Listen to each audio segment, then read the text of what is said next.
It is 12 minutes past 7 and you're watching Breakfast. The cost of childcare is one of the biggest financial burdens on families in the UK. These parents we spoke to told us it played a big role in deciding whether to go back to work.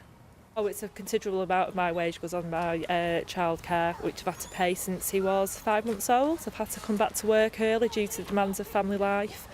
Obviously, it's ever increasing. My mortgage is going up, the childcare's going up.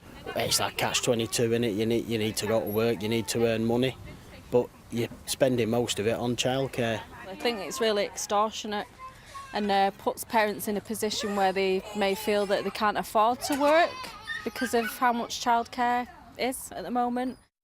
Well, the Queen's speech later will include details of a new tax-free childcare scheme offering an increasing subsidy for working parents. Up to 1.9 million families with children under 12 will be eligible in the first year, including single parents and those on maternity leave.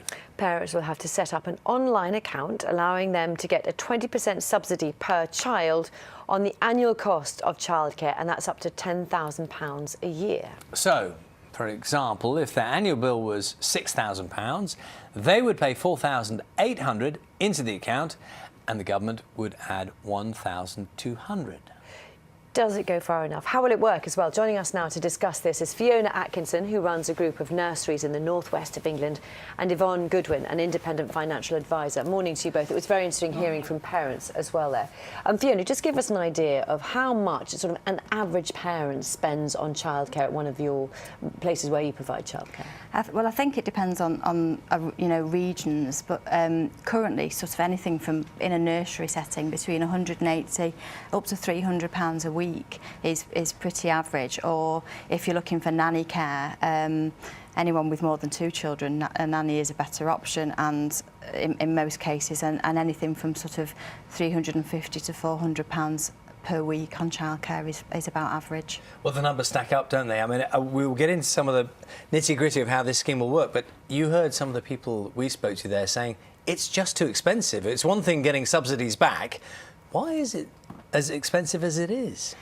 I think the truth behind that is that in order to offer quality care, you've got to pay for a service, and it's a catch-22. The legislation and law for health and safety, for example, and the ratios for staff to children is so vitally important to make sure that the care is provided is a really good quality. But that comes with a cost implication to have the right ratios of staff that are qualified, and these people are studying for years on end, and it's only fair that they get paid fairly to do that work. OK, Yvonne, I suppose the question here, key for the government, is will this subsidy, or whatever you call it, this extra money for parents who are working, will it encourage them back into work? Do you think it will? I'm not sure whether it will encourage them back into work, because everybody's circumstances are different. People are earning different amounts of money. But the fact that it's available to self-employed people, and the current scheme where vouchers are available through an employer, that's only available to less than about 500,000 families that are drawing it. And this is going to be available to nearly 2 million people, which includes self-employed, single parents as well. And people will be able to claim it individually. So for people who are already working, it will be a welcome addition to their family budget. Well, you'll probably know better than us, but the schemes that work best normally to do with tax, to do with other issues, are the simplest ones, aren't they? Yes. Now, we're talking here about an online account that you have to set up, that you put money into, then the government puts money into. Do you think that sounds on the face of it like something that is workable, that people are going to think is doable? I think so. They've done quite a bit of consultation. I've read the whole 87 pages of the consultation response, and they've given an awful lot of thought to it. It looks like National Savings and Investments, that's the people that look after the premium bonds, are going to run this account, so people will trust it.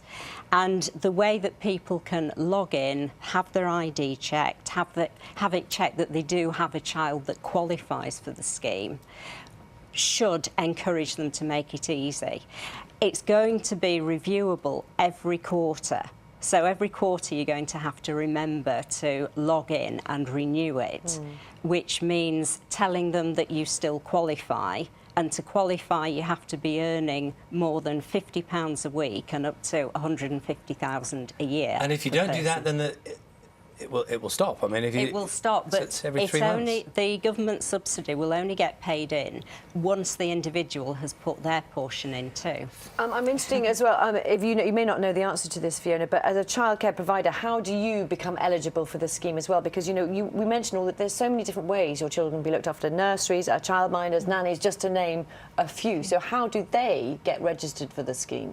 I think from what my understanding with the scheme is, it's going to be more about the parent that will register, and as long as they can prove that they're paying for childcare, then it's their responsibility, and that will open a great new opportunity for a lot of carers. For example, at the moment under the current voucher scheme, there's lots of nannies who families can't utilise, and they may have had a nanny for years but can't payroll them through the voucher scheme because they're not Ofsted registered, for example. Whereas this scheme, it seems that won't be applicable as long as the families are registered and paying. I know you're going to be back with us later on, and I'm sure people have questions already, even ahead of the plan.